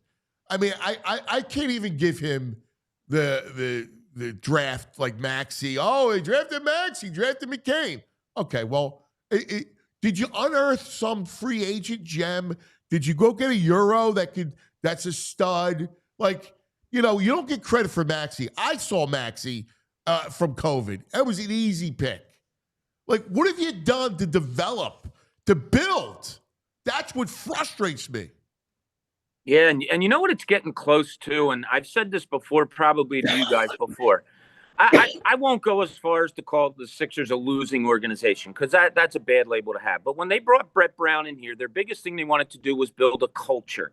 And there was many things to that culture, building the practice arena in Camden and having, guys be able to go there all the time. And you guys know what a winning culture is. You walk into an arena, a stadium, a team that has an organization that has a winning culture. The Sixers don't have that. I'm not going to label them a losing, but they're certainly not a winning organization. Things don't come here and get better for the 76ers. And that's starting 4, 5, 6 years. That's starting to be a real, real thing. And don't think other players, people around the NBA don't feel that also. Yeah, what do you think, Pat? Like, what's the future lie? Like, this is kind of, we're watching these finals, and I mean, really, like, nobody thought. I didn't think Indiana would be up 2-1 right now. I didn't think Indiana was going to win last night. No, and the teams. Indiana's there now. They're going to be built to stay. The Celtics aren't there, but, they've got guards that, they've developed Derek White, and they were smart enough to get Tatum and Jaylen Brown. And your parallel with the Eagles is really good. When you see what happens with Statland, and he's got that 7th round, one of those guys is going to stick. They're going to make either Miles Hinton or Cameron Williams or Holland Pierce, the free agent from Rutgers. They're going to develop one of them, and it's not going to work every time, but they're going to make it. And, it's not going to work every time for the Sixers, but there's not one guy you can point to. It's got to work sometime. Like, at some point, sometimes something has to work, and it just hasn't yet. And, I understand the fans' frustration because, the McCain kid, yeah, that could be fun to watch. But you're not building teams around a McCain and a Maxey. It's just not happening. No, it's still all two guards. I mean, come exactly. on. Like, exactly. There's no team building. Even last year, he threw that team together with a bunch of veterans, and they just couldn't play. I mean, forget the injuries aside, but the veterans that he got were washed. Yeah. Right. And the worst thing the Sixers could do, and I don't like these guys at 3, considering it's a 3rd pick in the draft, and that's where Michael Jordan was picked. But the worst thing they could do is move back or do something and get a veteran player. That could be like 1986 all over again. One thing the Sixers need is they need youth and they need athleticism. And they also need to look at it as if the future is not with Joel Embiid. We all hope he comes back and he's healthy or whatever, but you can't, it's not like you're looking for a piece as a complement to Maxey, George, and Embiid. You can't look at it that way. You got to go get the best player possible, in my opinion. That you make a great point, Pat. Like, they have to have that game plan, though, right? What is it? Is it not building around Embiid because of the injuries? And as you say, you can't. Or are they still stubborn enough to say, well, you get a 6'8" forward that's very athletic and can shoot. Is that somebody that can put in there? And maybe if you get 1 or 2 years out of Embiid, and Maxey and McCain and those guys, maybe you can do. I'm anxious to see what their game plan exactly is, because they have to have one right now, because you can't just ride this out anymore. I agree with you. Well, there's got to be something. I don't know if that Durant thing. They're going to be active. My guess is, Kevin Nagandi, who's a great friend of the show and on each week, did the NBA draft, and there was a great picture where after he kind of messed up the Sixers pick, he was with Maury and Elton, and they were laughing about it. And then we were talking, and he goes, "Well, I think they know what they're doing." Like, he alluded to some sort of plan. Now, my question, the last one to both you guys is, do you have any faith in them? I can answer that quickly. I'm down with no. None. None. Yeah, it's hard to have it, isn't it, Pat? Like, what's our reasoning too? What's the hints that they've given us that we should? And I'm sure if we talked to them and said, "What are you talking about?" Last few draft picks brought them Maxey, brought them McCain. Okay, but where are you going now? It's my biggest question that I would love to try to get answered this summer. Like, what exactly is the game plan? And I would love for them to shut me up and start turning it the right way. That'd be great. Oh, my Yeah, God. absolutely. That's all we want. That's all we want. All right, last thing, Bob, what do you like in the U.S. Open? Ooh, I woke up this morning. That's weird. I woke up this morning. I totally forgot that it was the U.S. Open until I turned on my phone. I'm going to go with Oakmont's a tough place to play. I'll go with Shane Lowry. Oh, beef. Wow. I'm going with the Irishman, Pat. There you go. That's good. The point I'd like to make there is that I almost made it a category is we're about a tournament away from potentially having two American heroes. If Scheffler wins this one, and it was cool that Coco Gauff won the tennis. It was great when we had that ride with Tiger Woods and Serena Williams. And maybe we have a Scheffler Coco Gauff thing to be watching for a few years. Yeah. That'd be cool. Yeah. Yeah, I'm with you. He's amazing, dude. Like, just, he just wins every time out. Scotty's just, it's unbelievable. It's getting to the point where you can't pick him anymore because it's a no-brainer. You got to go with somebody else. So it's getting I really say this on a low level. It's starting to get maybe a little Tiger-like. Yeah. Rory 2 under through 9. He blew up last week. Good for him. Yeah. So everyone was talking about how Par would win. JJ Spawn 4 under through 11 has the lead. So we'll see if Oakmont will catch up to him. Oakmont got JJ Spawn on the pool there. There you go. Bobby C. Pool. We love it. I think he was a 3rd round draft pick. Yep. Boys, have a great day. We love you, man. All right, Amp, be good. Patrick, love you. VG, stay who you are. That's right. Thanks, Bob. It's hard around Thanks, here. guys. Thanks, Bob. See you, fellas. There they are. All right, now let's go to Costa Rica for the brain. Brain. Feinberg.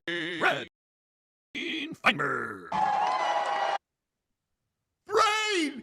The Pacers shocked the world. What? They absolutely did. Look, credit to them. They really played well. They got off to a slow start. Fortunately, first quarter for OKC, but once that second quarter hit, and TJ McConnell, I heard you talking about it with Bob. He was always like my favorite Sixer, more or less. Not because he was the best player, obviously, but I just loved the way he played, and he's freaking good. And that steal that he had, off Caruso, I believe it was, ironically, Caruso, another tough player like that. I felt like that was like one of the biggest plays of the game that just really, it was, just gave the tournament. And listen, that they outplayed them. And this, they deserved to win that game. SGA really well. Like, they blitzed him. It looked like he ran out of gas. Yeah. I don't know if you agree with that. Like, I felt like SGA looked like he was really like kind of tired at the end. You're trying to beat 2 and 3 guys every possession. Not easy never to do. gets any clean looks. Yeah. Look, OKC could be, again, I thought they were going to, everyone, not just me, everyone thought they were going to win this series. But I remember, Anthony, I said to you that, I gave a different kind of comp, but I'm like, and I know they didn't have a player like Kawhi, but like the Raptors were picked to lose every single series too. And all they kept doing was winning that year. and they've been an underdog every time. I mean, people think they have no chance. And, you know, and there's something that stuck with me, Anthony, was I remember when the Cavaliers lost to this team, and Donovan Mitchell goes, "That's the hardest team I played against." He goes, "They're just so hard to play against, their style of play." And that kind of stuck in my head that obviously maybe this team is actually a little underrated. Look, I still think OKC is going to find a way to win, but I mean, man, it's going to be hard. I mean, and when you give away a game like game one, again, you see the perils of giving away a game in the NBA finals that you utterly dominate, right? All of a sudden, instead of being up 2-1 and the world isn't ending, now you're down 2-1. And if you lose this next game in Indiana, you could be in real trouble. I mean, you will be in real trouble down 3-1. Yeah, I mean, I'm shocked. I'm shocked we sit where we are. Shocked. Yeah, I'm surprised too. But again, the thing about Anthony, again, like they keep doing it at some point. You know what this reminds me of in the opposite way? In the opposite way. Do you remember 2 years ago? Completely opposite way. But like when the Eagles started off, what was it, 10-1 2 years ago? And they ended 10-6 or whatever, 11-7, whatever it was. And then and if you remember, I had a lot of people keep asking me through that streak where they went 0-7 or 1-7 down the stretch, and they were favored at Tampa Bay. Even like, how is that possible when a team has been arguably the worst team in all football? How are they just? Is it the line not catching up? And Indiana, kind of the same kind of thing. They had the best record after the All-Star break, but it's like a, kind of like a thing. Okay, it's Indiana. They're just not that good. And they just keep beating everyone they play. Well, they're just not that good. And at some point, maybe when they're having the parade in Indianapolis, people are going to say maybe they were that good. Yeah. No, you're spot on. All right, let's switch to hockey tonight because this is interesting. 2-1 Florida. Yep. The series took a dramatic shift in game 3, not just in setting down to sunrise, but the idea of the meltdown that happened with Edmonton, the penalties, cheap shots, cross checks. The game devolved at the end into scrums and brawls and the whole thing. Yeah. How do they come back tonight? Now they're equipped. They have two of the great players in the league, but how do you come back, or are they just cooked? No, I don't. They come back easily. Actually, and to me, look, they're down 2-1 Stanley Cup Finals. No one said it's going to be easy, but again, Anthony, we've seen game after game in these playoffs, hockey, basketball. I mean, Oklahoma City beats Minnesota by 40, then they lose the next game by 40. I mean, it's sports, and that's what happens game after game. Look, this is one of my plays. I did bet Edmonton, getting around $1.35-ish. I still think they can win this. I know they looked awful in game 3, and I understand the world where maybe Florida just is better. The oil. They beat them last year at 7-5. I love it. I'm all about that. Well, I'll be having a hat on later. Yeah, I think getting that kind of price, I've been waiting for a game where the price crept over that $1.30 mark, and it did now. So I did bite, and I took Edmonton, and I don't mind if I lose in the sense that I don't think Florida goes 7-5 here. I really don't, which is what they do. That's about, to make this a break-even bet. I still think this series, I'm still going to say it's going to be close, a 50-50 kind of series. And look, it's sports. Again, they fell behind 2-0. It's just things it's just a lot of sports is confidence, just the flow of one particular game. Right. We see in golf, a guy has a bad round, he shoots an 82, the next round he'll shoot a 64. It's just sports, Anthony. So no, do I think there'll be I don't think this is one of these things where like, oh my God, this team's just way better than us. What are we going to do? No, I don't think it's that at all. We saw 2 of those first games were 2 of the best games of all time, right? They were incredible, and they were high-skilled, tough games. I think Edmonton absolutely can come back, and I'm not running them off at all. Oh, all right. I like what I'm hearing, Brain. The brain goes the oil. Yeah. Big bet on it tonight. Hopefully we'll see. All right. What do we got? Let's discuss what you got today. What'd you guys do yesterday? Yeah, I was 1-2. Not good. What'd you do, Brain? It was 4-4. It was not disappointing, but 89 and 79, 4-4. But I got 4 plays today. 4 plays today. All right, you go first. All right, well, the good thing is, though, yesterday, guys, we finally did hit the Phillies, like the Parks, that game combo. Yes. Phillies and over did come through, so that was actually good news. I'm going to start off with a double play on the Baltimore Orioles game against the Detroit Tigers, and I'm going to take Tariq Skubal laying a half run on the 5-inning line, and I'm going to take Tariq Skubal to go over 18.5 outs, and you actually can get really nice price. I think it's like plus $1.30. He's done it 5 of his last 6 times. He's pitching right now at an incredible level, like phenomenal. I think he gets over 6 innings, and I think the Orioles are winning. I'm sorry, I think the Tigers are winning after 5 innings. We're going to double hit Tariq Skubal here. All right, I like it. Yeah, I'm taking these bunnies. I'm going Giants minus 2.5 today. We got Hayden Birdsong on the mound. We got Hayden in the office today, and our boy Senzatella is on the mound. So let's go, Giants. There you go. 2.5 runs. Then Senzatella has wild. been. You're wild. He stinks. He's been so bad. Yeah. Like he's having a historically bad season, Senzatella. Yeah. I agree with that. Senzatella and Corbin. I almost gave up. I almost gave over 3.5 runs for Senzatella just because of just how brutal he's been, but I couldn't quite get there. But I do agree with you on that, VG, for sure. I'm gonna go. Look, we talked about the hockey game. I'm gonna take Edmonton plus $1.30-ish in that area. Now, again, I can't look it up right now on the Park site, but I know it's going to be probably between 125 and 135 in that range.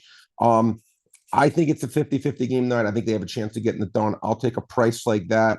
I think they're going to play a good game in a game that's kind of like a must win, and I think Edmonton gets it done tonight. I really do. Parks got on plus 130. There you go. Yeah, I'm doing another run line. Going Astros. I like when you get fired up. Astros White Sox. Framber Valdez on the mound. So Astros minus 1.5, minus 117. Astros came very close to doing that. VG. That was just Look at that. just You missed were the my card. brainer. Very close. So much time together. There's a guy who got caught up, guys. I've been following this guy for a while. Jacob Mizorowski, Milwaukee Brewers, the hardest thrower I think in the sport. Yeah, including anyone in the major league. He's only 103 miles an hour. His last, I think, 6 starts, he has 49 innings. He's allowed like 2 runs. He's like a 0.5 ERA, and he struck out like 80 people in 49 innings. From everything I understand, he is right now the best pitching prospect potentially in baseball. Yeah, and he's been utterly dominant. I took under 4.5 runs against Sonny Gray and him. I lost yesterday. Schwellenbach held up his end of the bargain. Chad Patrick didn't, even though he had 8 strikeouts in 5 innings. He gave up a couple home runs. Milwaukee's always been a tough stadium to score in. I'll take under 4.5 runs in the 5-inning line there. Gray's been consistent all year. Mizorowski, first time, but probably only going to pitch 4 or 5 innings, but I say he pitches well. I don't think there'll be 5 runs scored. All right. Did you go, what's your strikeout total? 4.5, which I did bet on that as well, but I didn't get that one. I did that one, but not with as much comments because I think the max will pitch is 5 innings, max, maybe even 4, and the Cardinals are tough to strike out. Made a smaller bet on that, but I trust the under more in this one. All right. I did some digging around in soccer. I love this one later today. Spain La Liga 2. Mirandes minus 106 versus Racing Santander. Love it. Wow. I mean, you can't argue that. I mean, that's a great one. That is a great one. You like that? You got to fade Racing Santander. I mean, I have no. First of all, VG, you deserve to win that bet for finding that bet. I agree. That's all I got to say, man. Like you deserve it, man. Not a Spain La Liga 2 guy. We're going into the can't say that. second division of La Liga. Yeah, I don't know any of that. You know, like hey, We listen, have like we our got World Cup people in. They don't know. They have that show, Finding Wrexham. We have to have Finding VG. How does he come up with these plays? Right? Yeah. Where does he get this stuff, man? I love it though. I love it. Oh, minus 106 should have been minus 120. I'm to steal. Say, listen, you're taking the value, which I obviously respect, my friend. Anthony, who do you think? And VG, who's going to win the Edmonton game tonight? You with me or Anthony? I seem like you lean Florida. I mean, you talked me off a ledge. I thought they might have had their soul stolen the other night. It's one game, man. It's one game. It was the way it happened. No, it's different than one game. Here's where you and I disagree. Yeah, I think it's sports, and I'm with you. And I'm rooting Edmonton because I like Edmonton. Man, Florida just comes at you different. And they're an annoying team to remember, go against. they couldn't beat them last year. Like, you're not taking into account Well, last year. 7 games, Anthony. 7 games. They lost. Just 3-3. They lost 4-3. Okay, but the way it all happened, right? Down 3-0. Like, you know the whole story. I know the whole story. I mean, all that's is in your head. Sure. There's a lot of noise in their head. Now, again, I'm rooting for Edmonton, but you also have the lesser goalie, right? For sure. A lot of factors. And that freaking Marchand, he's going to score. He's going to score again tonight, dude. He's like one of those guys. He is so. That was what a great pickup for them. I mean, he's just one of those guys, right? You love him when he's on your team. We you got can't rats stand in the them. building over here. Lots of rats crawling up and around. He's like the most annoying player in the league. He's tough. I mean, again, I give the guy, he's a really good player. And that was an incredible. He's like, again, like a Lenny Dykstra type for hockey. Yes. He agitates. He's so annoying, but if he's on your team, you love him. I mean, he's a winner. I agree. He's a winner. I agree. I have to admit it. Any more U.S. Open? You promised you have some U.S. Open for us. Yeah, well, again, it's already started. But it's funny. If you wanted a live bet, and it's funny, one of you guys mentioned it yesterday, but the guy, Ludwig Aberg, he's a guy that I know a lot of the people think has a chance to do well, like in a big spot, a big major. They think he has that kind of game. I saw, and again, I just saw I think he was like kind of like in around 20th place or so, something like that. I wouldn't mind, I probably am going to do this, making maybe a live bet on him to come in the top 10, maybe even top 5 at a huge price. Because I think he's a guy that it's an Andrew guy, Aberg. It is, yeah. Well, it's the guy they've been talking about, hyped up as maybe the next star of the sport. We'll see. I'm surprised to see Rory was 200 because again, you saw all the noise on him, and his odds, by the way, really kind of cratered because of that. And now he's, I saw earlier he was 200 or whatnot. But again, this course, it's as I said, if you're looking to bet anyone to win other than Scheffler, it's like I don't know. It's hard to do that. But did you do anything? Aberg's a guy I'm going to look at. Any pairs? Any head-to-heads? Did you do anything? I didn't do anything, guys. And again, part of it was unfortunately, I've just been with the family, and then I've been in some meetings. I didn't have a chance to get into it as much as I would have wanted to with the golf. And again, the last thing I ever want to do is give out something that I don't feel good about. But Aberg's a guy I may right now, I don't know what it is. If you look on the Park site right now, what he is live, maybe top 20, top 10, top 5. I may take a dabble on him. Yeah, he's plus 450 for top 5. Plus 450. Okay, what's he top 10? I don't know. I don't have that one handy. Oh, okay. I didn't know if it came with that. Okay, but I may take a shot on that. I'll probably be plus 2 something or something like that. May take a shot on him because I think he is potentially the game to do it. And again, a hard course like that, I think he's the kind of golfer that can do well in the hard courses because he's had some success in the more difficult courses. May take a chance with him. I'm in on Aberg, Morikawa, Cantlay, Morikawa for sure, Fleetwood, Matsuyama, and Schauffele. These are all guys that all to win and all to come top 5. Yeah, these are all guys that are steely veterans, or well, not Abergs, but the guys that have had success, that have won majors, that have been there, that the pressure theoretically shouldn't get to them. So that's a great list of golfers for sure. One guy I liked was Griffin. Wasn't he doing well? Yeah, I thought I saw him like even par, like doing well. I think he's even. Yeah, I think he got out early. But even, by the way, is a great score. Yeah. I mean, we know that. Yeah. Even is a great score. That's nothing to sneeze at. Yeah, without a doubt. Brain, 100%. Enjoy yourself, buddy. All right. Appreciate you guys. Go Be Oil. Good. We're rooting for you. Yeah, go Oil. Exactly. See you, pal. Be good, guys. All right, let's take care of some business. And then it's time for the World Cup Soccer. Liam Connolly, Executive Director of Safe Hub, is going to join us as we talk a little World Cup. Cannot wait for that. What do you got there, homie? Oh. Let's talk about our friends and do our thing. Yeah. What I got is our good friends over at TrueMark and Kelly Body. Summer's here, which means kids are out and about. They're hanging with friends, maybe even picking up a summer job. So it's the perfect time to set them up with something that teaches real-world money skills and gives them a little bit of freedom, like the TrueMark Green Light Debit Card and Money app. If you're a TrueMark Financial member, which you should be, you can get a free Greenlight account for your kids or teens. And it's a simple way for them to manage their own money, whether it's from a job, allowance, birthday cash, or even graduation, which is coming up or maybe even happening.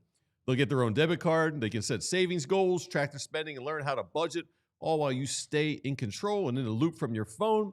So you're in control, but they get to learn how money really works in everyday life. So before the summer rush kicks in, this is a great way to help your kids build smart money habits that'll stick with them way after the season's over. So head over to truemark.com/greenlight, get all the details and sign up today. And don't miss the chance to set up your kids for financial success with this really cool program. And again, that is truemark.com/greenlight. I like it. Also, you're talking about what? The art of words? We'll do a little art of words. We love the art of words. Yeah, you've seen these around. These are beautiful pictures all made up with words. A picture is worth 1,000 words, and this local Philly artist proves it. Each piece is made entirely from handwritten words, like every eagle forming the link, every Philly shaping Citizens Bank Park. And it's not just sports he's captured. Boathouse Row, Reading Terminal, Philly Skyline, the Jersey Shore, and a ton more. They're unforgettable gifts for sports fans, grads, housewarming, Father's Day, any occasion, or just making your sports man cave look a little cooler. So he started selling these at the K-Lot and Races Flea Market, and credits Philly fans for launching his career. They're available in dozens of teams and cities. There's something for everyone. These pieces are total conversation starters. You'll spot a name, then another. Soon everyone's reliving their favorite sports memories. They've been featured on the Today Show, ESPN, and TED Talks. So check it out. Artofwords.com. That's artofwords.com, and use the code PHLY at checkout for 15% off your purchase. I like it. All right, it's time to talk some Philadelphia World Cup 2026. We're about to have a lot of fun. We are inside now a year, all right? 1 year away from the start of the World Cup, which we cannot wait. And joining us, the executive director of Safe Hub, Liam Connolly. Hello, Liam. How's it going? Welcome, buddy. Thanks for having me, guys. He looks like a player, don't he? He does. He's got a lot of time. Yeah. Now, always speak right into that. All right. And yeah, I can tell you played. Where did you play, Liam? Played college up at Nazareth College, upstate New York. Small little program up there. And then been playing around Philly ever since, just about. That's awesome. That's awesome. All right. So we can't wait. We're inside a year now. Like we had the anniversary. We can't wait for this thing. This guy pumped up. The Club World Cup about to commence. All right. So tell us about Safe Hub, because we're going to get the youth involved, man. One of the great things that I love about the Philadelphia FIFA World Cup organization is that it's not just about the party, which is going to be great, but it's also about the lasting piece of the community and giving back to the youth. And that's where you come in. Yeah, absolutely. So Safe Hub, we're a youth and community development nonprofit, right? Our mission is to create safe spaces that combine the power of sport, specifically for us it's soccer, and holistic development to empower youth. Right? We work up in Kensington, and like I said, first and foremost, it's about creating safe spaces. And what better way to do that than using soccer? Yeah. Right? You're building relationships, you're building skills both on the field and off the field. And you're building a third space for kids, right? They've got home, they've got school. Let's give them another space in the community. And that's a big, big focus on what we're doing. And a lot of kids, obviously, from tough neighborhoods, school's not safe, home maybe not safe. Mm-hmm. And to be able to come and have sports as an outlet, as a place to look forward to, as a place of refuge. 100%. It's a huge thing. Yeah, exactly, right? I mean, anybody who's played sports in their lives, if you reflect back, the role those coaches played was probably massive, significant. I know for myself, when I was playing as a kid, coaches were my idols. They were my role models. Sure. Why not have that for young folks in Kensington too, right? Just because it can be an expensive sport with the pay-to-play model, why not bring it to young folks in our neighborhood? And that's a big, big element of what we're trying to do is make it accessible from entry-level kids, 4 or 5-year-olds who are getting into the game for the first time, up to our 18-year-olds who are really invested, want to play the game, possibly in college, and everything in between. Yeah, I love that. I love that. All right. So you surprised a bunch of kids with Club World Cup tickets. Yeah. You got to tell us the story. Do we have any photos? I wish we had photos of that. Tell me. I love, seeing kids excited. We do it with Phillies or whatever. It's such a beautiful thing. Yeah, so we worked with the Philly 2026 folks. They got 50 tickets for a game coming up this Saturday, a Union game. And they brought out Fang. He got to meet the kids, surprised them. We have 50 kids and parents who are going to be going down to the game this Saturday. And look, that's fabulous. Like, it's connecting kids to the game. It's building that passion at a young age, and that's what's going to keep them involved in it and keep them invested. So getting to work with groups like that and through Philly 26 is just a massive opportunity to open up all these different worlds to our young folks. Yeah, I love. How'd you get connected with this group? Because what Meg is doing at Philly World Cup 2026 is really impressive. Like what the mobilizing, what's happening throughout the Delaware Valley is really cool. And with the Club World Cup about to happen, there's a lot of fun. Yeah, absolutely. So we got a chance to meet Meg and Melissa quite a while back when they were first getting the whole operation up and running, before they really knew what the roles and responsibilities were going to look like, before we knew what games we were going to have, but we knew Philly was going to be part of the stage. And we had some great conversations with her about exactly like you were saying, like, let's make sure we connect this game to the young people too. And that when this whole thing, the chaos of the World Cup comes to town, it's also celebrating with young folks in our neighborhood and getting them involved, getting them integrated. And Meg and Melissa were super excited to do that, really wanted to get that investment happening. So they have continued to look out for these opportunities. And now that we're a year out, it's really ramping up and getting those young folks out to games, getting them involved, making sure that they don't miss out on everything that's coming our way. It's a big, big focus now. Do you teach them about the World Cup? Like, do you teach them what the magnitude? Like, these are kids and getting into the sport. And you're like you don't understand what's going to happen here. It's going to be amazing. Like the Dutch are going to bring millions of people. It's going to be crazy. And look how good they are. Like, are they getting into that? Like, are they understanding it? For sure. Yeah. I mean, since we started to now, the buy-in to the game and the professional game has been growing substantially with our kids.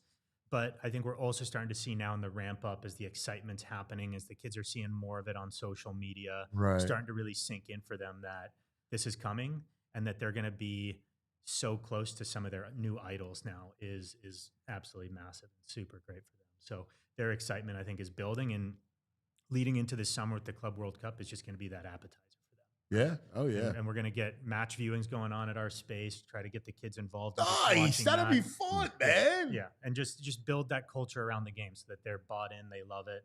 And then everything leads up to the World Cup. And that's going to be hopefully a game-changing experience for them. So Safe Hub's like around the world.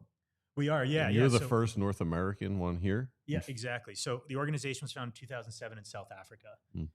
Wow. We went through the 2010 World Cup down there, had the experience of the fanfare coming through, using our spaces, which are always in lower income communities, to elevate the game, elevate the access. Had players like David Beckham coming through, speaker series there, everything, right? And so we want to mirror off of that. But yeah, we've got teams in South Africa and Germany and Ivory Coast and India, and here in Philly. This is our flagship site here. So super excited. Wow. Wait, so I didn't realize that Philadelphia is the flagship site of the country. Yeah. Center of the universe. You know? How did you decide? How was Philadelphia decided upon?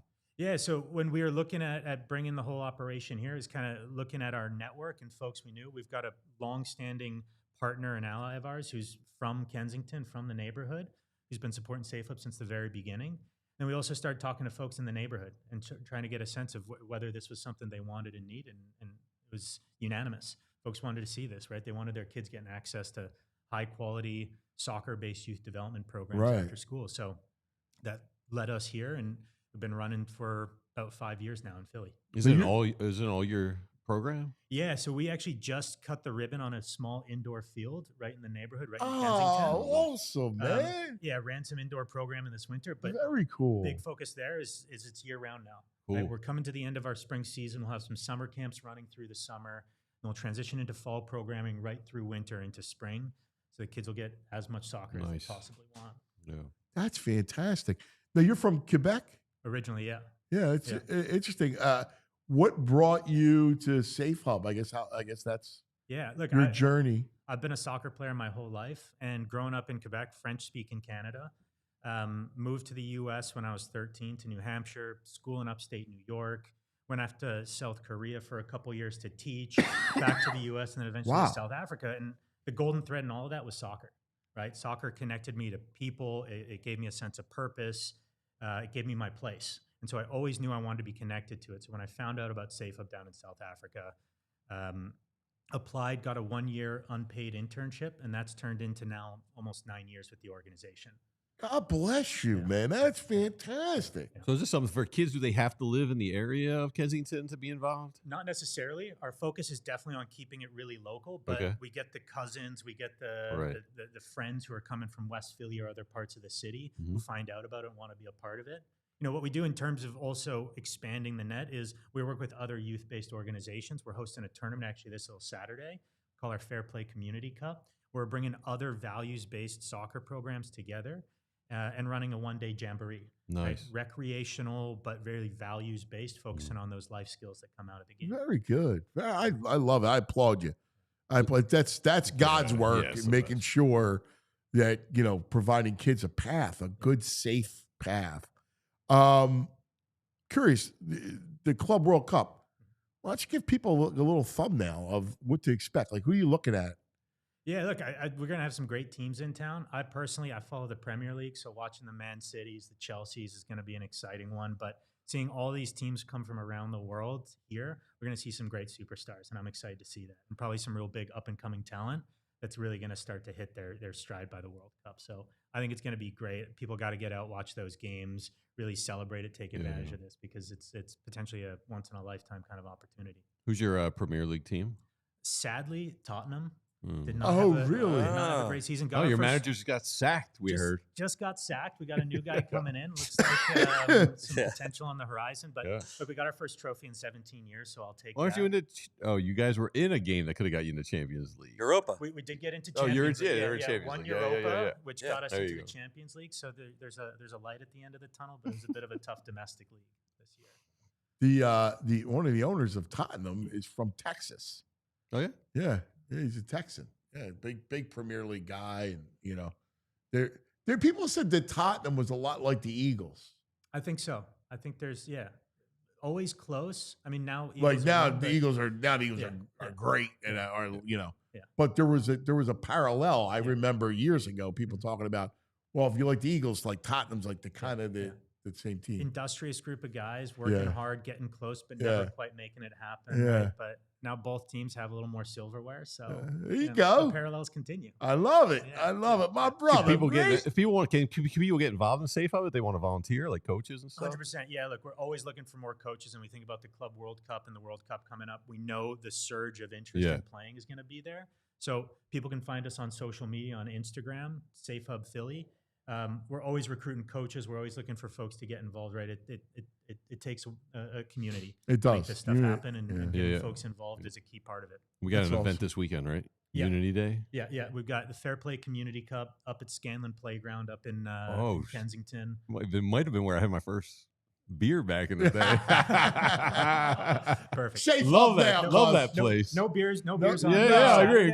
It's a great playground. Great playground. Yeah. And look, a lot of history up there that we're excited to build on too. This guy, always. Liam, what a pleasure. You are doing God's work, my brother. Appreciate it, guys. That Thanks is so really, much it's for having me. beautiful, man. nice That's work, great man. stuff. Great stuff. We'll be talking to you again. All right. Would love to do that. We will definitely, because we're following this story from the beginning.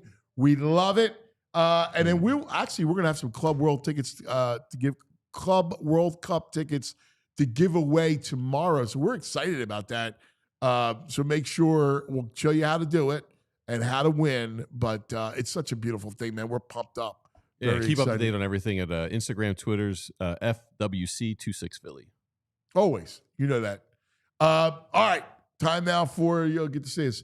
Back in the day moment. We do a back in the day moment every time. Enjoy the back in the day moment. Relax, Liam.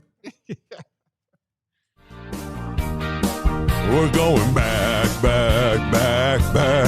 We're going back. We're going back in the day.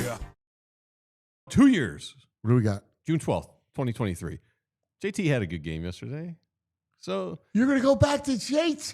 Yeah, got to give him his props. JT had a cycle 2 years ago. You got to stop a second. You got to do it. You got to totally do it. agree. All right. Great job, Andrew. Sammy. And where's Hayden? Hayden. Great job, boys. Everybody, have a lovely day. We love you guys. You know that. We'll see you tomorrow for a big Friday celebration of just being Friday. All right. Have a good one. Love you. Be careful. See you tomorrow. We all silly like the mayor.